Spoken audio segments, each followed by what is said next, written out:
film to be in. The prime of Jean Brodie? Oh, yes. Maggie Smith, another great actress. Yeah. And she was wonderful in the prime of Miss June. She had this wonderful Scottish accent. It was brilliant. And one frightening day, a member of the royal family came to watch us on the set, which was a bit distracting because this particular member stood beside the camera with the script open, and one felt one was on trial. And the director, Ronnie Neame, kept saying, it doesn't matter, we won't be using this anyway. And the Rotary did use it. That was the scene he printed. Jean, you were heroic, heroic. Oh, to see you like that, it was really inspiring. Oh, if only I could have stood up like that to Mr. Gaunt. If I could have said to him, now look here, Mr. Gaunt, if you have one authentic shred of evidence, just one. What are you talking about? Oh, Mr. Gaunt, he called to see me the night before last. He advised me to resign as organist and elder of the church. He spoke very plainly. And what did you answer? I resign.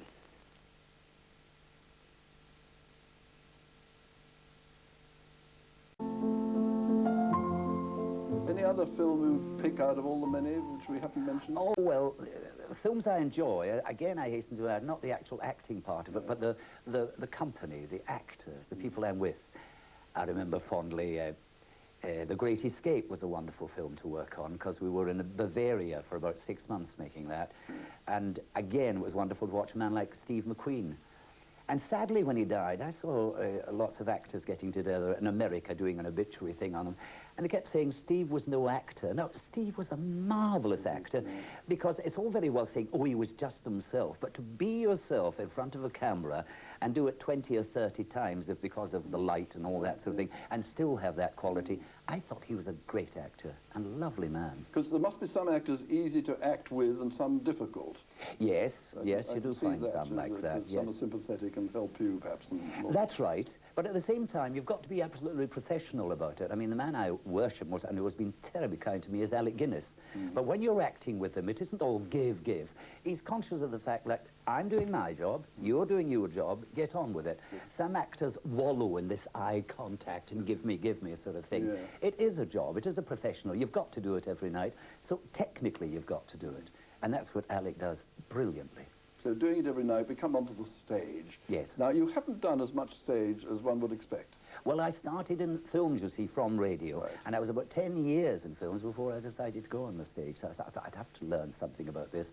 And I've never really enjoyed it because I prefer films. I like the silence of a film studio and just pleasing, I suppose selfishly, pleasing myself and the director.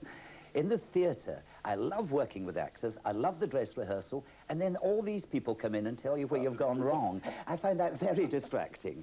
And some days they say, we've got a very thin matinee today. I say, oh, that's marvellous, that's just how I like it. Go on. Not very good for impresario. One wouldn't have expected you, really, to be Shakespearean, but you, Hamlet and Macbeth? I have done, yes, I have done. What parts do you have in those? Well, needless to say, in a very Scottish way, Banquo and Macbeth.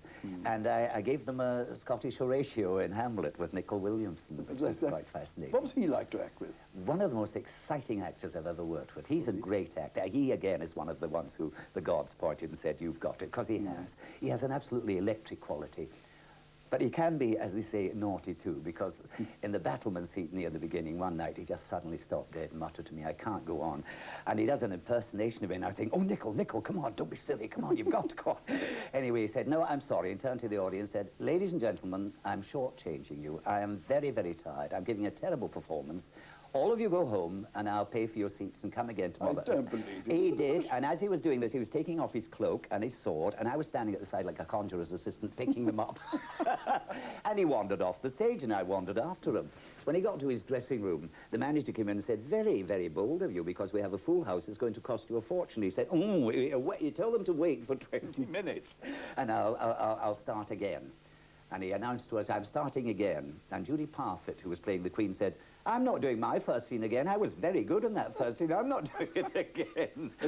Did it pick up the play? Yes, eventually, yes, they were all there, and they waited, and he carried on, and he was magic for the rest of the evening. I do corpse a bit? I don't corpse an awful lot. If people set up gags, I don't cough. But if there's something happens that you're not expecting. I was in an Agatha Christie recently, and I was being a detective. Cards on the table it was. And halfway through, I had to say to a maid, did you post the letter? To which she answers, no, I gave it to the major. And I say, quick, get in touch with the major. This was the great turning point. And one night, after we'd been about 3 weeks, I said, did you post the letter? And she said, yes. And I stopped. And I thought, the whole play hinges on this. And I said, are you sure? And she said, yes. She'd forgotten completely her You next said, line. didn't you give it to someone? That's right. I said, I put it to you, you did not post. And of course, eventually she said the right. By then I was in hysterics, so was she, and the whole audience were in hysterics. Not only that, every time we came to that point, although she gave me the right answer, we both burst out laughing. That makes me laugh. I think it makes you realise how incongruous the whole acting business is. What a joke it really is. It's not a joke, it's wrong of me, because there are some great, great actors I am in awe of. And I love watching them. I sit with tears running down. My wife leans over and said, are you crying again? And I don't hear what they're saying, funnily enough. Very often I go home and I said, what was it all about? I cry my eyes out, I'm terribly moved, and I'm not really taking in the plot. It's just wonderful to see great acting. Yeah, I think you're a bit of self-effacing, aren't you? I mean, you're saying it's a sort of game and all that. No, I'm not. I'm a terribly practical Scot. And Scots, I don't think, are right for acting. We're far too practical. It's the madmen I admire, the potty ones who go out on a limb. Yeah. I could never do that. To me, that's right and that's wrong in acting, but that's not the thing to do. The thing to do is, that's wrong, let's go for it and see if something comes out of it. I'd never have the courage to do that, and I admire the people who do. That's very exciting. Well, let's go back where we started. Upstairs, downstairs. How did you get the part, first of all? Thanks to dear Freddie Shaughnessy, I think, who was at Ealing Studios when I first started. Yeah. And I think it was his idea, because it was never written for a Scotsman, because Hudson is not a Scottish name. It was originally an Englishman. So I had to throw in the wee och and the odd wee now and again, you know, to turn it from English into Scots. I was thrilled to get it. I'd never played a part like that before, and in fact, people always say, from there I went into the professionals, that's quite a change for you. On the contrary, the one-off for me was Hudson, because before that I'd always played detectives and sergeants and newspaper editors and things. And I mean, how did you learn all the techniques? We were talking about them earlier. I mean, well, lots of dedicated actors decide to be butlers for months, and then I didn't. I left that to the research people. And there was a butler somewhere in Belgravia who would give me advice. He used to ring up advice, but it was dangerous advice. For instance, he'd say, the butler would never eat with the staff. He'd eat in his own pantry and have his own meal there. And of course, half the fun of upstairs, downstairs was sitting around that big table chatting. Yes. And another thing was, when the bell used to ring, I used to leap up from the table, take off my old jacket and put on my new one. I remember that. This butler said, oh, you wouldn't do that in front of the staff. Well, you can't. There's always got to be dramatic license. So I covered up by saying it must vary from house to house.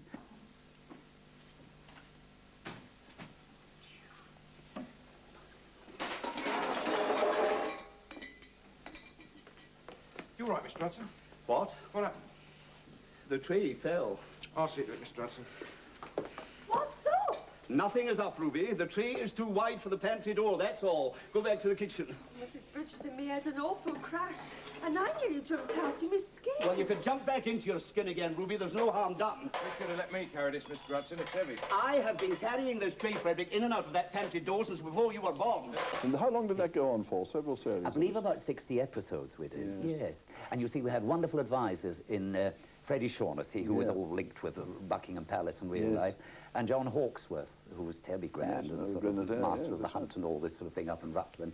So it was very good for us. He could tell us this world apart, the upstairs world, where we were going wrong. Say, this is wrong, that's wrong. I remember once I said, follow me to Lady some or other, and he said, good God, a butler never says, follow me. He knows people will follow him, which is lovely. That is very good. But the funny day was when both of them were watching. We said, we don't do that. And the other one said, didn't you? We did.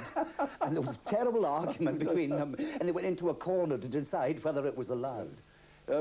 Did that, in a sense, typecast you? I mean, was it difficult to get another part after that? Not particularly. I mean, it should be, and I suppose I still have got the butler image, which I accept. Yeah. I don't mind it at all. Well, in fact, an American woman stopped me the other day in Piccadilly and offered me a job. Yeah, she said, I'd pay you very well. I said, madam, you'd have to write the script for me every day. It'd be a rotten butler, as it happened. Yes. And Alec Guinness once played a joke, because American friends were over, and they said, you come along, because they watch Upstairs, Downstairs in New York, and they love it. And when I come in, because they were coming in later for supper, I'll clap my hands, and you come in and serve the drinks. So he did this, and I came in and served the drinks, and after about 2 minutes, he went, oh, my God. And, of course, my wife was there, said, what if they hadn't recognized you? You would have been stuck with the drinks all evening. You'd be an absolute fool, wouldn't you? Yes. So it's quite a romp. I enjoy it. Yeah, because you weren't typecast, because you went into something completely different. I mean, the professionals. Yes. You're very tough. Did you have to... You had to do a bit of acting there, because you're not a tough chap like that.